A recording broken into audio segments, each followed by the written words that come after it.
Selamat pagi bagi kita semua. Marilah kita memberi waktu sejenak untuk mendengarkan firman Tuhan dan memohon kekuatan kepada Tuhan di dalam doa. Kita berdoa. Ya Tuhan Allah yang Maha Kuasa, kami sungguh bersyukur pada pagi hari yang indah ini. Ketika kami dapat bangun dari tidur kami, dan kami menerima satu hari yang baru yang kembali Tuhan beri bagi kami. Engkaulah yang menolong kami ya Tuhan. Ketika kami melakukan segala pekerjaan kami di dalam satu hari ini, dan biarlah firman-Mu itu menerangi hati dan pikiran kami. Dan ajarlah kami Tuhan untuk dapat melakukan firman-Mu. Di dalam Kristus Yesus kami berdoa kepadamu. Amin.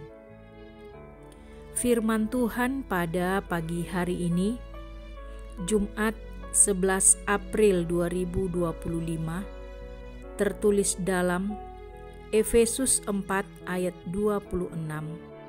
Demikianlah bunyinya. Apabila kamu menjadi marah, janganlah kamu berbuat dosa.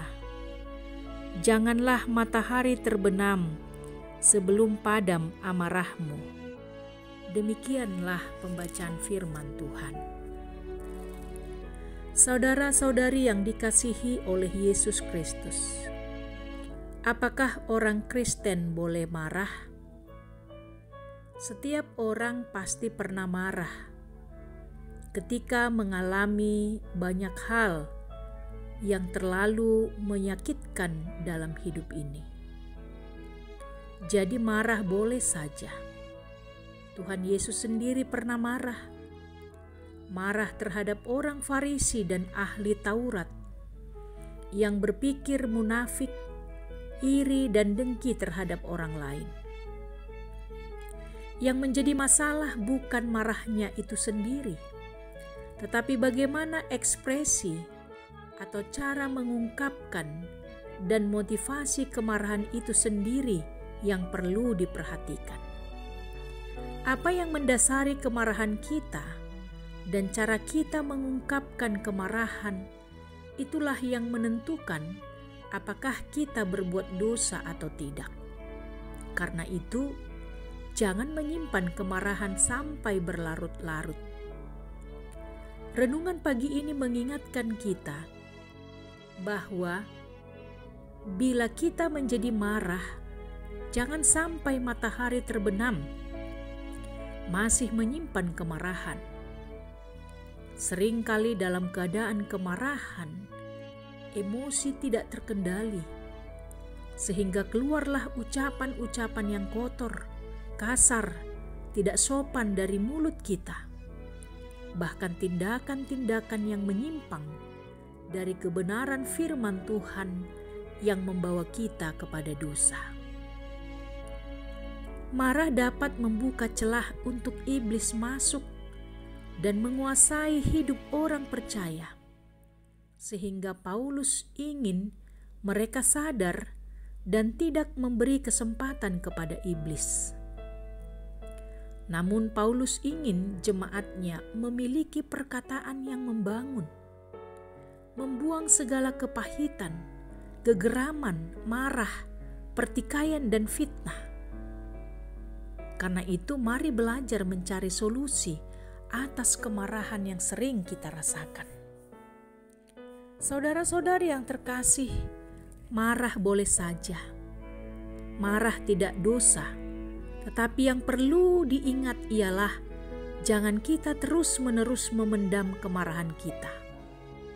Dan biarlah kita tetap dapat menguasai diri pada saat kita marah, sehingga ketika kita marah, kita tidak jatuh ke dalam dosa yang tidak kita inginkan. Amin. Kita berdoa. Ya Tuhan Allah yang Maha Kuasa, kami sungguh bersyukur atas segala yang Kau beri dalam hidup kami. Kasih-Mu yang begitu besar memberikan segala yang perlu dalam hidup kami, sehingga kami tidak pernah berkekurangan, ya Tuhan. Bahkan Engkau senantiasa mengampuni kami. Oleh karena itu Tuhan, ajarlah kami untuk dapat mengasihi sesama kami dan tidak menyimpan kemarahan sampai berlarut-larut. Mampukan kami Tuhan untuk dapat mengampuni sesama kami manusia, sehingga ketika kami marah, kami tidak jatuh ke dalam dosa. Kami berdoa ya Tuhan untuk jemaat-Mu, mereka yang sedang terbaring lemah karena sakit, kiranya tangan-Mu yang penuh kuasa itu menjamah tubuh mereka, supaya mereka sehat kembali dan sembuh dari segala yang mereka derita karena sakit. Berkati juga Tuhan jemaat-Mu yang sedang dalam pergumulan, dalam duka cita. Berilah mereka kekuatan dan penghiburan ya Tuhan, supaya mereka memiliki semangat hidup yang baru untuk melanjutkan kehidupannya. Terpujilah Engkau ya Tuhan Yesus Kristus, kami berdoa kepadamu. Amin. Selamat beraktivitas bagi kita semua.